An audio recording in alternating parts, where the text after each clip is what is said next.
Hi everyone, we're back. Heartfelt by Sonder. It's been a minute, but I have the most beautiful guest today, Kelsey Irvine, and she's here, founder of Birch Babe, and just an amazing person overall. So I can't wait to get into this.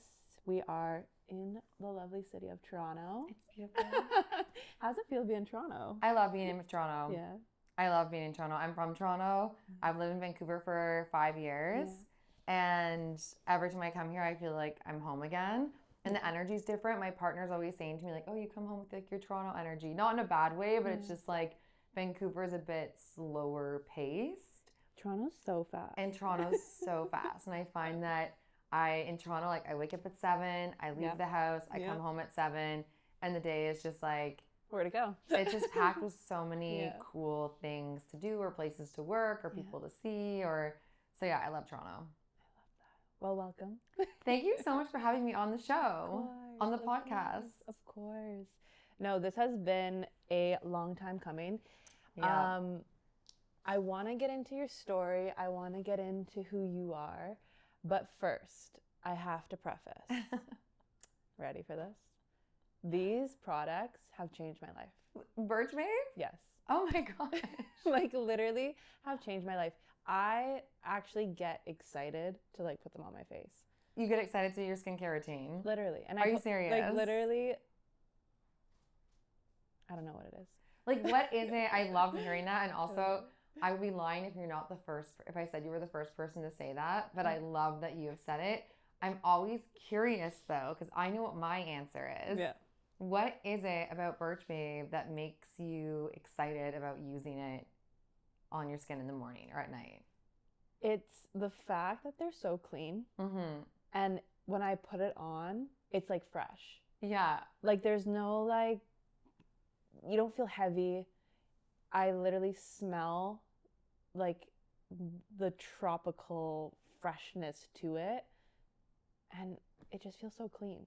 Like, and this is the most clean product out there. On Yuck, it's like, what, 100? We get 100 on the Yuck app or excellent scores. So we're in the 90s or 100 on the Yuck app, which is pretty amazing. And you can feel it. Like, when you put it on your face, you can feel how, like, just light it is. I like to describe it as using Birch Babe. And so Birch Babe, I guess we'll get into it, but my mom is the original formulator. And so what I love about Birch Babe and why I love to hear what you just said, I describe it as almost the difference in eating an organic local strawberry that's so in like the perfect form of ripeness versus like, you know, a mass produced, not organic strawberry that's maybe not ripe enough and it's kind of sour and it's like a little bit stiff and it's not the nicest. It just, you know, my mom puts a lot of care. She's always cared about what we put on our bodies as kids. Yeah. Sorry, let me rephrase that. Our mom has always cared about what we put in our bodies as kids. We were never allowed to have like the cool snacks growing up. Never got the Dunkaroos. We got chips once a week on a Friday, one pop once a week on a Friday, and that was it. Yeah. All of our lunches were like homemade. I remember going to school and all the kids had these cute, you know, like store-bought lunches or the Lunchables or the cool snacks, the fruit roll-ups, and we had carrots. We had celery, we had sandwiches made by our mom. And so she always really cared about what we put in our bodies and then later realized it's just as important what you put on your body too. So Birch Babe to me feels amazing because it's a little bit of, you know, care from my mom. She originally made these for her closest friends and closest family to have the highest quality, most effective skincare that they could use and they'd see and feel a difference, but it would also be as natural and as clean and safe as possible. And she's an organic skincare formulator. So she studied with a school in the UK. So everything's formulated to EU standard, which is very different standard than here in North America. So I don't know. I like that, yes, it's clean and it's natural and I feel safe using it. But I love to see the results. Like I'm a results driven person. So I do love that I actually see and feel results like when I use my mom's skincare. Well, you can tell your skin's like glowing. I don't know if you know this, but before using Birch Babe, I was a director and producer. Yes. And I was a bit of a bougie downtown Toronto girl in a way. Yeah. And I only used medical grade skincare. Okay. I spent $600 every few months on skincare because I thought that that's what you needed to do. Yeah. I didn't really know what I was putting on my skin. And there's so much chemicals that we don't even know about in those. So much stuff I didn't know. So many weird things I was doing to my skin. And then it wasn't until we started rebranding Birch Babe that I was like, I guess I should use my mom's skincare. And I tried it one product at a time. And now for the last 5 years, I've only used Birch Babe. And it's the most healthy my skin has ever felt and looked in my life at 40 years old. I love that. Yeah. That is amazing. Yeah, go mom. Isn't that crazy? She created something special. Yeah. But I just hope, so the fact that your mom like gave this to her families and friends. Yeah. So what was their reaction when you were like, okay, we're going to launch this? Do you want the backstory of how Birch Babe started? Okay, so it does help to tell the backstory of Birch Babe, which is I have a 20-second, I have a 1 minute, and I have a 2-minute version. And I'll give you like the behind the scenes version. But Birch Babe started 10 years ago when our mom hiked from the southern tip of Patagonia to the northern tip of Chile by herself. And some people will sometimes ask, like, I don't understand, why would your mom just randomly go on this hike? So she's always had like an entrepreneurship background, and she decided near her later career that she was going to take a job with the government. And after 10 years of doing that, she felt burnt out, exhausted. She'd lost her way a little bit. And so she went on a 6-month sabbatical, flew to Patagonia, her first time on a plane solo, first time traveling solo, and decided that she was just going to go with no... And how old was she? She was 58. No plan. First time traveling by herself, first time on a plane solo. And she was just going to hike as much as she could until she reached the top of Chile for 5 months. And at the end of her trip, she came home and she was like, I cannot go back to my office job. And she quit it. She moved to the cottage, and originally it was her plan to be retired. Yeah. And then she started making skincare and body products for friends and family just as a nice thing to do. And because she really genuinely wanted products that she could trust, that she knew were effective, and that she knew were safe, not just for her body, but also for the waterways at the cottage. Because we were on a septic tank. We had a well. So, yeah, so very important. We're very about the environment in our family. Yeah. And friends and family started buying it, and they really loved it. And then she started doing farmers markets, and then people kept asking for more. And then during the pandemic, I have a background in directing and producing, and my sister has a background in management. She actually managed the Sneaky D's, which is the number, my sister ran Sneaky D's, which is like the most iconic dive bar in Toronto. If you know it, you know it. And so both of our jobs shut down during the pandemic, and we were like, what are we going to do? So we kind of just thought we would rebrand Birch Babe as a nice thing to do for our mom. And it was not, like, the plan was not to launch a skincare brand. It was just like, let's make our mom's cute little farmer's market brand a little bit more consistent. And then we'll like leave her on her way, and we'll go back to our lives once the pandemic has, stopped, hopefully. Yeah. And little did we know that the brand would grow organically from being in 30 stores to now we're in over 500 stores across North America. Crazy. It's all my sister, my mom, and I do. We launched a second rebrand 2 years ago to make it really like major retailer ready. And yeah, now we're off to the races. That is amazing. Yeah. And for everyone watching who is an entrepreneur, that is not easy to do. You make it seem so easy, like, oh, no. It just happened. But tell me the biggest, like, working with your mom, your sister, like, and getting it to grow to over, 30 stores in all of Canada? So my mom started, she was in 30 stores when we started. Yeah. And then now today and that was 5 years ago. Yeah. And today we're in over 500 stores. Oh my God. Just across Canada. So we're only in Canada right now. That's amazing. Yeah. And that was literally an idea, a passion, a drive, and you're here. Yeah. And our mom, so you're asking like, how did we do it, or was it hard? It was definitely hard. And if someone told me 6 years ago that I was going to run any kind of business, not just a skincare company, but any business with my family, I would have probably laughed in their face and said, that's absolutely my worst nightmare and it's never going to happen. Yeah. Because my family is so, we're so like off the cuff. We're so don't follow societal norms. Like my family is like, we're all strong-minded, just like don't follow the rules. And I was, even though that was me, like I was seen as the good girl, I guess, of my whole family, because my whole family is very kind of like, we do our own thing. We march to the beat of our own drum. My mom has a tattoo on her arm that says, follow the path, like the path less followed or something. And so I just would have never imagined running a company with my family. And that's why I think the universe has a really good sense of humor, and it had it all happen by accident. And those first 4 years, because we're 100% bootstrapped, we worked multiple jobs. Mm-hmm. So during the pandemic, I actually went through a really bad breakup at the beginning of starting Birch Babe. Yeah. And it made sense for me at the time to like move across the country. So I actually moved to Vancouver with just like a suitcase of donated clothes from some friends and completely started over. And I was building Birch Babe at the same time, but I didn't have any money. I didn't have the energy to be able to work on a computer. Like I could not fathom the idea. Going through a breakup. I was going through a breakup. There was a major legal issue. Yeah. The idea of being on a computer in a high-paced advertising setting, because I was still working on and off as a producer for big ad agencies.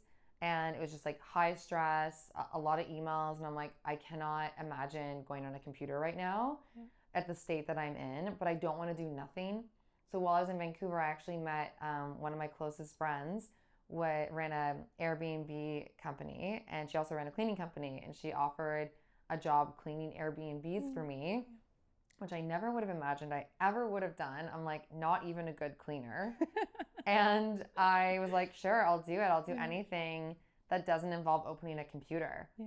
And there was something so beautiful about being able to go into these apartments that were completely disheveled and put them back together with my own two hands. And I would just listen to music. I would talk to people on the phone. I would listen to business podcasts. And I really got to have a reset that I think my mind and body needed. And it was also super humbling. Like cleaning, it's hard work. It's honest work. It's a legit profession. And a lot of people don't treat it that way. Mm-hmm. I found that while I was living this double life of going to these women's events, growing Birch Babe, and I never told anyone that I was cleaning houses until like this last 6 months. I kept it a total secret. No one really knew I was doing that. And people would treat me differently when I was in my, showing up as Birch Babe or showing up as an up-and-coming entrepreneur. And then when I'd be in my slacks and with my cleaning cart walking down the street and going to apartments, you really get a good gauge of what people are really like based on how they treat you in different states of where you are in life. Yeah. And some people maybe don't treat people who are seen as me as a cleaning person. Some people didn't treat me maybe with the same respect that they might have treated me had they seen me somewhere else in the world. Yeah. And I've always been someone that's really tried to treat everyone equally, look people in the eye, buy someone a coffee if I think that they would need it or appreciate it. And so it was a really beautiful and humbling experience just to know that like I knew who I was proud of myself, and it didn't matter what any type of validation I got from any stranger or anyone.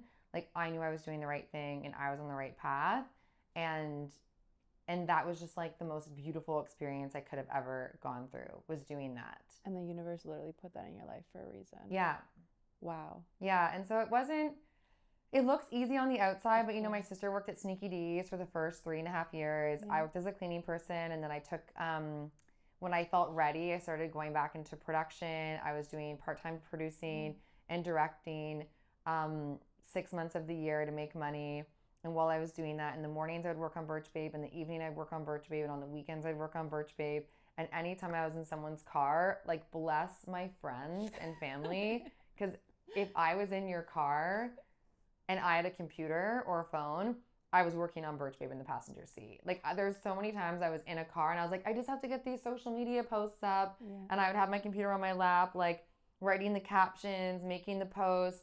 Anywhere we went, I'm like, I'm just going to bring Birch Babe and I'm going to like take a photo of it like in the bushes or here because I just tried to fit it in anywhere I could. Yeah. And at the time we didn't have big budgets. And so all I could really do is be a really great social media manager and community builder. And I took that very seriously. You really did. Yeah. Wow. Like looking back now, so I met you probably 3 years ago at a Monday Girl conference. That's where I met you. And I remember the story of Birch Babe. And I also remember you just always so giving. And I believe in this world, like the more you give, the more you get. Yeah. Like that's you can't keep it unless you give it away. Exactly. And I remember you just always giving to everyone you were around, including me. Like you'd give me products here and there, and like you just be so genuine and kind. And it's hard to find people like that. And I feel like your business is built on that. It really is. Yeah. Yeah, it really is. It's built on giving as much as we can to the community. Yeah. And to the environment. Right? Yeah. Like I feel like there's so many avenues that you give. And it's obviously not only you, but your mom and your sister. Like yeah. And like you saying that now, it's like full circle. Like it makes sense, the brand that you guys have created because of your personal stories and your history there.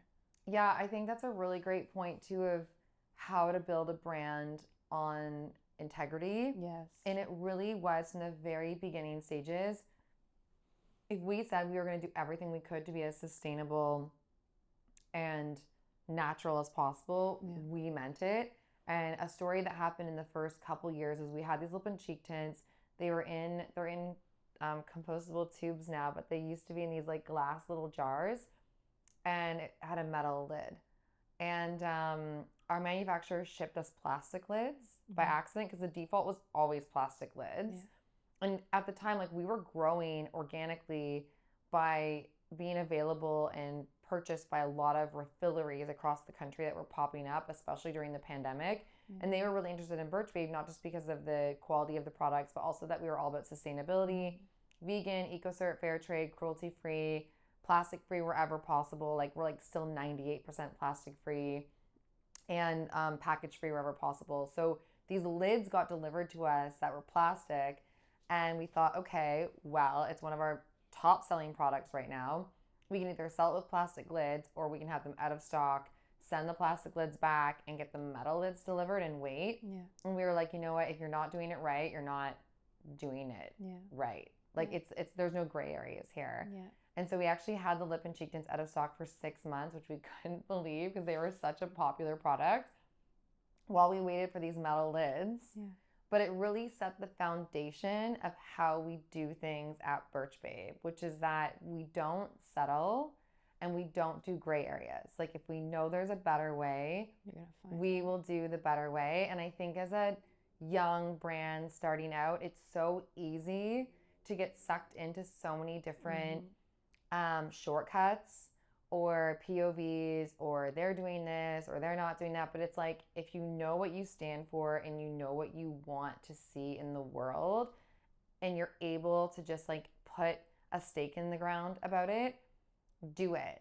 Because it's really hard to do that later on when, you know, you're further along. Yeah. The more gray areas, the more muddied the water gets, and it's hard to go backwards. And that's amazing. Yeah. So for anyone starting a brand, don't cut corners. Or do cut corner. Like it depends on how you want your brand to be seen. But if you want a good, like again, like as I said in the beginning, like you put on your face and there's no paid sponsorship here or anything. You put on your face and it feels like gold. Yeah. Like it literally feels like gold. And it's one of those things where you, as you said, you didn't cut corners. You made sure you had the best ingredients in there. Your mom traveled to the depths of the earth to go get these ingredients. It makes inspiration for the ingredients. Inspiration for the ingredients. Sorry. And it's one of those things where when the product is that good, you didn't cut the corners. You didn't go like, oh, we have to, like 6 months, you had no product. What did that feel like? It kind of sucked. Yeah. I mean, we had other products that we didn't have the lip and cheek tint, which were was the top most popular, seller. yeah. And for any businesses out there, I mean, it sounds like a huge ask. Like, not, I mean, I don't know, cut corners if you want or don't cut corners, but I just feel it's like when you lie to someone, once you lie, then you kind of have to lie again, and then that's a white lie, and then there's another lie, and then you don't really know what the truth is anymore. You're And just then it's spinning just like and spinning. spinning and spinning. Yeah. And so it's just, what do you believe in, and stand behind what you believe in. And if we want people to believe in us and we want people to believe us, then we need to be believable. And to be believable, we need to be truthful. Yeah. Because otherwise we're just marketing. Mm-hmm.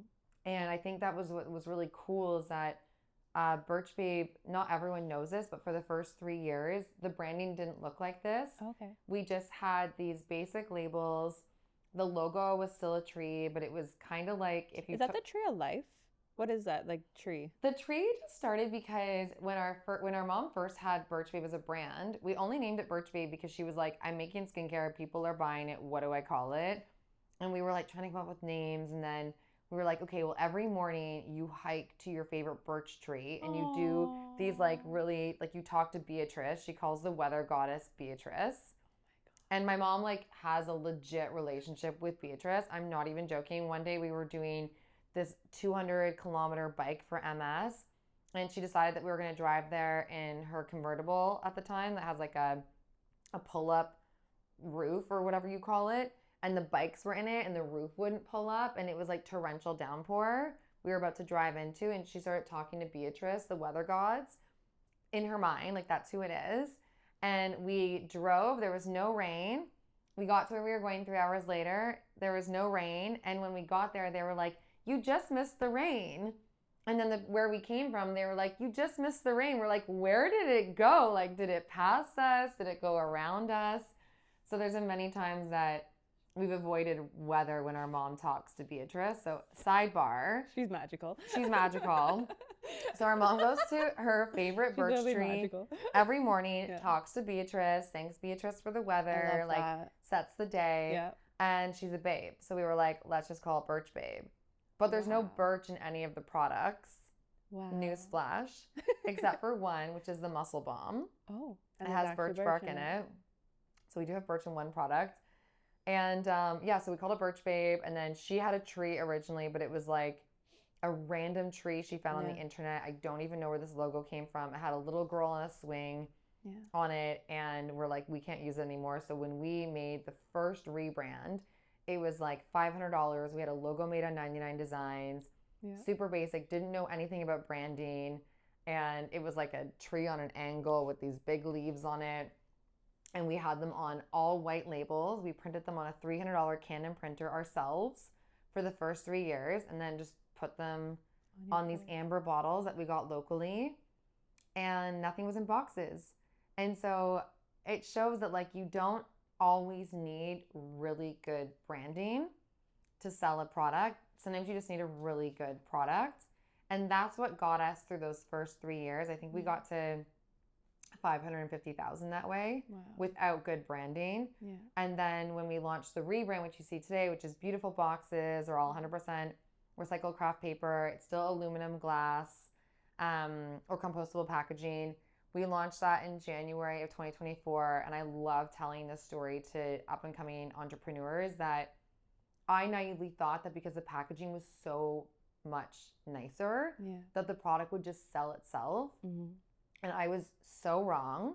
We actually plateaued in sales, and in some cases we dipped. Oh, wow. People either didn't know if we were the same brand because it looked different.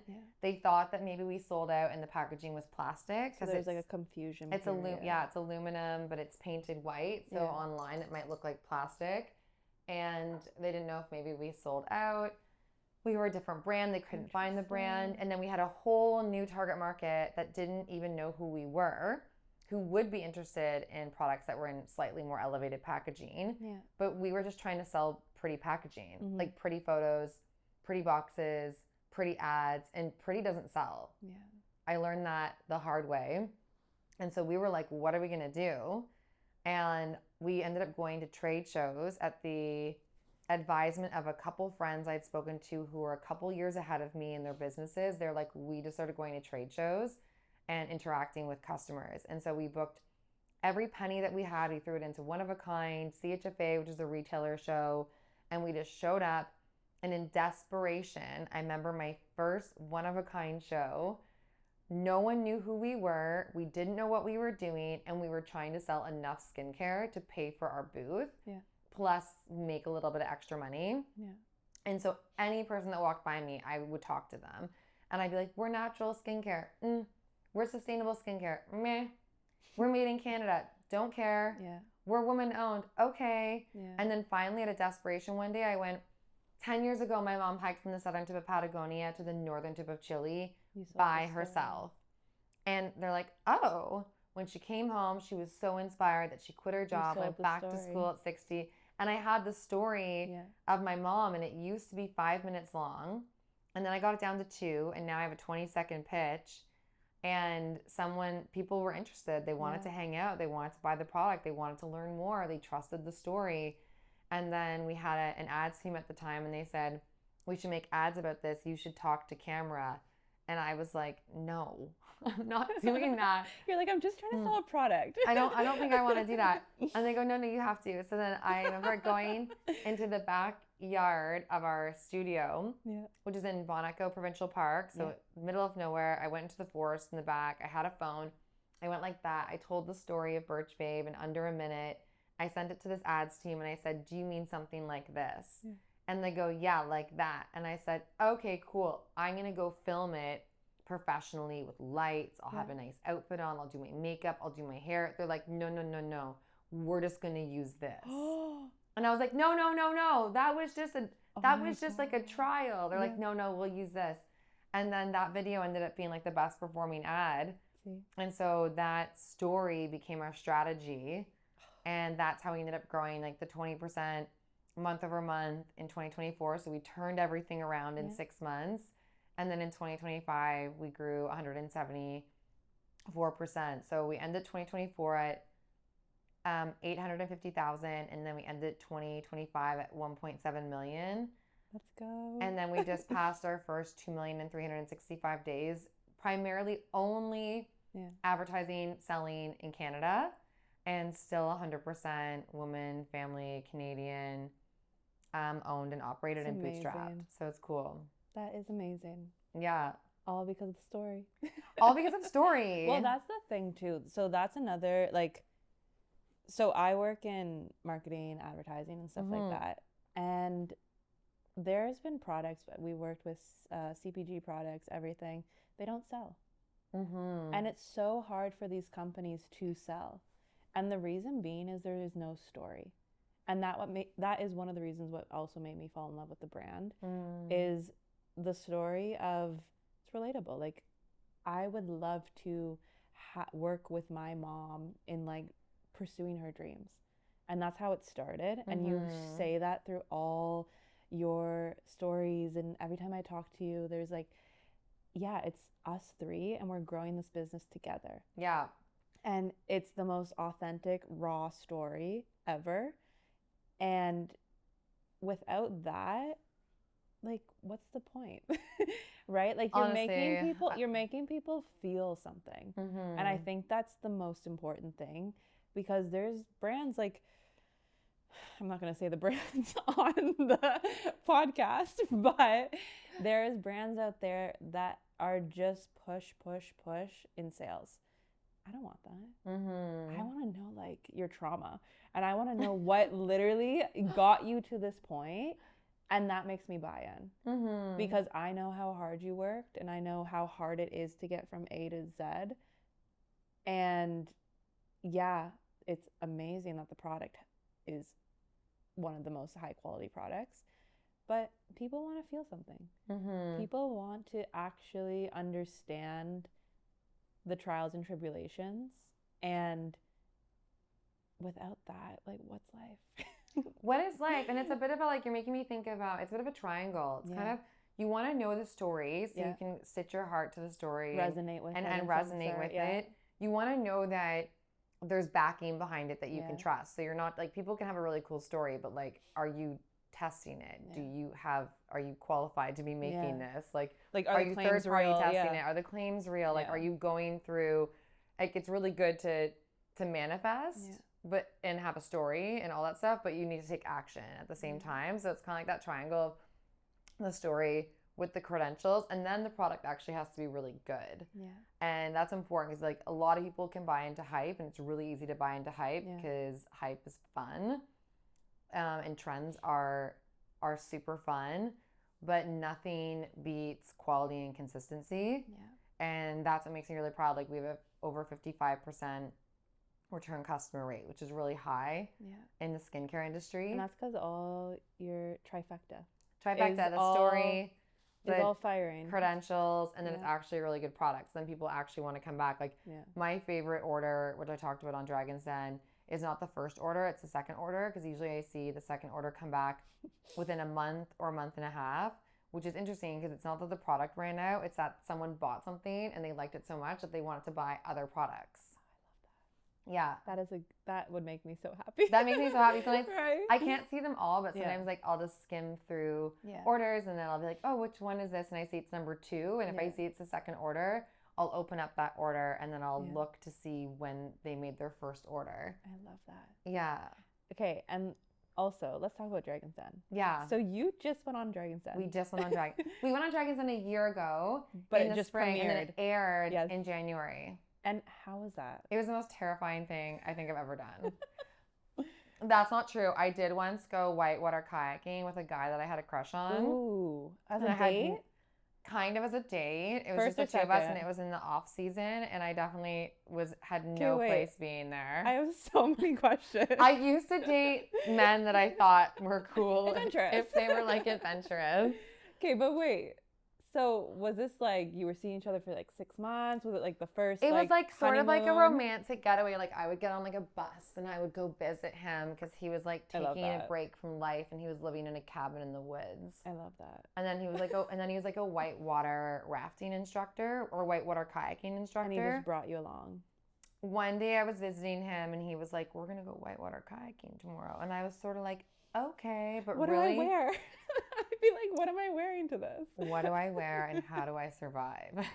That's the question. And so I ended up being like, yeah, cool. And I was like too young to want to say, that's a bad idea. And I actually went I remember like it was off season. The water was high. It was the Ottawa River. And he was like, you'll be fine. And we went in like a double person kayak. And when we did our first practice, you tip over. Then you have to practice flipping back over. So you're in the water. So you're underneath the water. Oh. And then my job was just to like press myself against the kayak as close as possible so he could flip us over. And I think the first one it didn't work very well. And I was like, that was the most terrifying thing I've ever done. But I still didn't want to be the girl that like didn't go kayaking. Yeah. And so we did it the second time and it kind of worked out. And he's like, good enough for me. And then we went into the whitewater rapids and actually went into the rapids. And I remember just seeing this massive wave hit me and the kayak flipped over. And I remember him telling me, whatever you do, don't get out of the kayak because I'll flip us back over. And then all I felt was like a release, like he had left the kayak. Oh, and so I was like, I think I'm in here alone right now. Yeah. So then I pulled myself out of the kayak, came up. He looked terrified. Mm-hmm. And he's the professional. And then he drifted away, and then the kayak drifted away. And then I was kind of alone. And I'm a fantastic swimmer. And thank God. I'm a fantastic swimmer. But I remember I got sucked underwater. I got spit up in a whirlpool, and I was just spinning around in a whirlpool. And this is a very big sidebar, but I do remember, and this might be a little woo, and that's okay, that I kept getting pulled underwater in the whirlpool. But I never lost faith that like I was just going to keep swimming no matter what. And every time I came up, I remember looking to the sky and seeing like 2 birds in the sky. And my brain was like, those are vultures. Like they're coming to eat me. And then I'd go under again and then I'd come up and I'd see like 4. And then I'd get pulled under again and then I'd come up and I'd see 6. And I was like, are those vultures? Like, are they waiting for me to be gone? And then finally I was like, you know what? Actually, this is a really great metaphor. I remember saying, I can keep fighting this, but I'm fighting a whirlpool. I'm not going to win, and I'm just getting more tired. Yeah. And I keep getting pulled under for longer and longer. The best thing I can do is let go. And so I was like, okay. And so I just like held my breath, let my body go into a ball and let go. And it pulled me really far under, and then it spat me out like way over there. And then I was able to reach a rock. And then I remember like trying to pull myself up on the rock with my arms because my legs wouldn't move because they were so tired from swimming so hard. And then he ended up finding me and pulling me out of the water. But that was probably one of the scariest things I've ever done, next to Dragon's Den. Lesson learned. Be careful when you date the adventurous boys. They like to do some crazy shit. Yeah, I don't think he had my safety at top priority. Wow. Mm-hmm. Okay, so whitewater rafting, Dragon's Den. Yes. And we're just like waiting for the third. Whitewater rafting, Dragon's Den. I don't know, because I always think of things that are scary as still like... I think those are like really and as like an adventure, like a learning opportunity. So I don't really hang on to scary things. Look, so in that moment, like you taught from that moment, like I love the, people will say woo-woo side, but like the spiritual side. Yeah. Like those birds meant something. And whether they were really there or not. They probably weren't. They were there in my mind. Yeah. And and that is like, they always say like birds are the most spiritual creatures and there's something special about birds. My grandmother, she told me this story once, and she literally said she was in a parking lot randomly, and she always like had budgies. Yeah. So she always cared for budgies, and I later found out as I got older, like you are such a genuine, kind, magical person if you can keep alive a budgie. Oh, wow. So they're like very spiritual animals. Okay. My grandma would tell me she'd be in parking lots and these budgies would just like come to her. Amazing. Have you ever seen a budgie in real life? No. Like just like wild. Just like in the like area that you're in. Yeah. She said this happened to her 3 times in her lifetime, and she's probably in her 80s now. Okay. And this budgie came right onto her. She was in the middle of a parking lot. She took it home. She brought it into her car. It came in the car with her. She took it home, cared for it, and all her life she's had these little budgies. Oh my God. And I just feel like they're just such magical creatures. Like they have meaning. So like you bringing up that just shows me that, and like you getting past that near-death experience just shows that, again, like something was protecting you. Yeah, I really felt protected because I remember when I was in that whirlpool, I didn't I did feel scared, but I didn't feel scared, if that makes sense. Something was protecting I just knew I had to keep swimming, and I just kept looking at the birds. Yeah.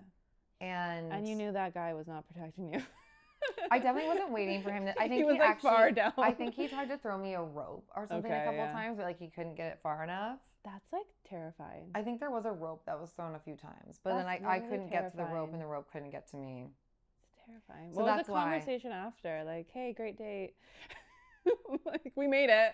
Yeah. We're here. He was a lovely person. Yeah. I think he later became a firefighter. Okay. High pressure. Yeah. He liked that. I love it. That's great. That's great. I'm happy for him. That's amazing. You know, like if you're in your 20s and you're just like, oh, yeah. You know, like he has a beard and he lives in the woods. Like it's like a music video. Kind of hot. You know what I mean? Like it feels like it's a movie. We've all had those. We've all had those. So Dragon's Den. Yeah. Second scariest thing you've ever done in your life. It was very scary. So who did you pitch in front of? We pitched in front of everyone that was on season 20. Yeah. We were on season 20, which is a big deal. 20 is a big number. Yeah, and so we pitched in like the original like a lot of the dragons that have been on the show for a while, and it was scary. Like, I mean, I'm not gonna lie, I'm not gonna pretend it wasn't. When you watch it and you see it, people always say like I look so confident. They always say like you look so confident on stage. You come across as like everything's so effortless. And that might be true, but behind the scenes, I am doing a lot of preparation. And so part of that preparation isn't just like memorizing what I'm going to say and the numbers, but it's also talking to as many people as I possibly could who had been on Dragon's Den before. Oh, nice. So I spoke to a lot of different companies who had gotten deals, didn't get deals, got deals and they fell through, were on 2 years ago, 5 years ago, 10 years ago, and just got a really clear lay of the land of what to expect. To also like set my expectations to a really level-headed place where we weren't going on Dragon's Den. We wanted to get a deal. We hoped to get a deal. Yeah. But I didn't go on Dragon's Den with my family expecting or hoping that they would be nice to us. I went on Dragon's Den expecting that they would not be nice to us, that they would look for holes, that they would try to throw us off our game, that they would try to intimidate us, that there would be a huge power dynamic, indifference. And there is, like, if you think about it, we go on, you bring yourself there, you're backstage, you bring your own snacks, you do your own makeup, you do your own hair. And when you go in, you're actually on TV, but you're lower than them. Yeah. So we're lower, and then they're elevated, they're in seats. They've had makeup and hair. They've been styled. If you met with someone for lunch and you were in that dynamic, you'd have to work 10 times harder at that lunch to be on that other person's level. So I kind of expected that. And so that's why I was terrified, because I knew what was coming. I didn't expect it to be easy. I didn't expect it to be forgiving. And I didn't hope that they would just like miraculously like us. Yeah. I kind of went over like, they're going to try and poke holes in this, in this, in this, in this. And I prepared ourselves for every possible answer imaginable. And then behind the scenes before the show, I definitely went to the washroom like 27 times. I was like memorizing all my answers. My mom and my sister went on with me, but I gave them, I write the script for the teams. We all shared that first pitch, and then we agreed that any of the any of the questions were going to go to me, and I would answer them. You're like, I'm going to take it for the team, guys. I'll take it for the team. And it just streamlines it to have one person answering those questions. And you're in there for an hour and 15 minutes. So not everyone knows that it's a 7-minute pitch on TV, but you're actually in there for an hour to an hour and 15 minutes. So are you waiting? Like, what's the wait time? Like, were you there all day? It depends. You can be there all day. You can be there for a few hours. We were there for a few hours. We brought, I think, 7 or 8 babies with us, with their parents. So they were very kind to make sure that we got on a little bit sooner, so we're not dealing with cranky babies who need like nap times and stuff. So like we were on a tight schedule. Nice. And you're in there for an hour to an hour and 15, and all the dragons are just like talking to you at the same time. And that's something you don't see on the actual film. Like, it seems like you're just like talking to Michelle, and then you're just talking to like, that's crazy. It's everyone at once, and they're all asking you different questions, and it's really our job to say, thank you for asking, I'll be right back. I'm going to get to your question. I'll get to your question next. That's a great question. And then so you're doing that and pitching yourselves. Yes, you pitch, and then after you pitch, it's all questions. Wow. Yeah. That is intense. It was. That is so but I'm so proud of our answers. We had really strong answers. We didn't let them like knock us down. Yeah. It was really practicing that, not getting defensive, especially when something felt wrong or misunderstood or inaccurate, or like just not getting defensive about anything, just saying like, thank you for sharing. We'll think about it. Or thank you for sharing. Interesting. And just like letting it go and then moving on to the next thing. So I think that really helped. There was a few parts I wish that got on TV. Like, my sister was hilarious. There was one time when Manjeet said to her, Lindsay, and my sister goes, talk to me. And I was like, I hope that's on TV. I love that. And it didn't make it. And then at the end, I did. Oh my God. I'm really proud of the job that I did. I kept my composure. I kept the vibes high. You were so calm. I had calm. But that's just because I had all these answers memorized and practiced. And you became bulletproof. I felt a little bit like nothing. And I also just went on like my life depended on it. You also know your product and you know who you are. And again, going back to the whole Birch Babe brand, like you and your mom and your sister, that's your baby. Right? It goes back to the gray area. Yeah, there is no gray area. It goes back to the gray area. So being on Dragon's Den, standing steady Eddie, you're able to stand really steady when you have really strong values that you don't waver on. Yeah. Because if you're not going to waver on those, you're not going to waver on the big things either. I love that. So that, I think that really helped us. Yeah. And it was, but I think the key thing was really just not expecting and hoping that they would like us or be nice to us. Yeah. Their job That's such great advice. is to grill you and make sure that the business that they're talking to is not going to crack under pressure. They want to make big pressure. And also, pressure makes for good TV. Yeah. Because if people start to waver or it gets dramatic, that's really good TV. Yeah. So it's kind of, I talk to some people that go on Dragon's Den or I watch different episodes and you can tell like people, you know, maybe it didn't go as well or the dragons were hard on them, but it's expecting that the dragons are going to be hard on you and then being okay with that anyways and having and not letting it kind of impact you. Yeah. That's such great advice too. I never looked at it that way where it's like your calmness is your superpower, right? Like you, as you said, you were steady. You knew your answers. You knew you were expecting the worst. I was expecting the worst. Expecting the worst. And you probably, what did it feel like leaving? So one thing I have to give my sister credit for is at the end, so we were there for an hour to an hour and a half. And so by the end, even though I was like so calm and steady on TV, I got this question from Brian at the end and he goes, "What's up with the jumpsuits?" Oh. And in that tone. Yeah. And by the end, I was so tired and so exhausted and so kind of like didn't have that oomph in me that I remember mentally thinking in my response going, I was about to be like, "Oh, wow, like they don't like the jumpsuits." Like I was literally like, "Oh, like you don't like it?" Like that was what I was feeling as my response. And my sister just quipped in and goes, "Oh, why? Do you want one?"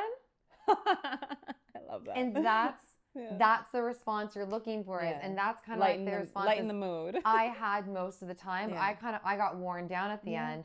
And my sister just jumps in. She's like, "Why do you want one? I can get your size. We can get you a different color." You got it. And you don't let the negativity break you down. You find a different answer or you change the answer. You give a different response that maybe someone's not expecting. They want to get you off your toes. Yeah. You get them off their toes with the positivity. Such good advice. Mm-hmm. Well, shout out to your sister. Shout out to Lindsay. That is amazing. She seems like such like just like a funny, like witty. Like she seems like so witty. Lindsay's very witty, and we all working together as a family has all worked out pretty well in the sense where you haven't killed each other yet. We've tried. It hasn't worked out. No, I'm just kidding. It helps to have 3. So I always think having 2 other business partners is great because there's always a tiebreaker. Oh, okay. Yeah. So we don't always get what we want. Yeah.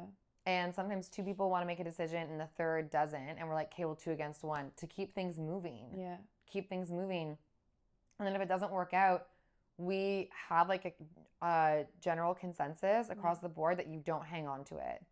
Didn't work out. Okay, what's next? There's no like, I told you so. Yeah. We shouldn't have done that. That decision cost us this much money. You made this mistake. It's like, okay, that's a mistake. What's next? Yeah. Like, what's the solution? If I focus on the solution gets bigger. If I focus on the problem gets bigger. Yeah. What am I choosing to focus on today? Yeah. And how can we improve? Yeah.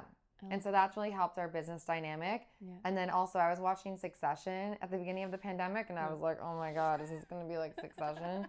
And when we launched our rebrand, we really wanted to so we promoted ourselves. In the first 3 years, I remember people being like, oh, you're starting a company, you're going to be like a CEO or give yourself a C-level role. And I was very adamant about not giving us C-level roles because in the beginning of the business, I was a glorified social media manager. Social media managers are amazing, but I wasn't a CEO. Yeah.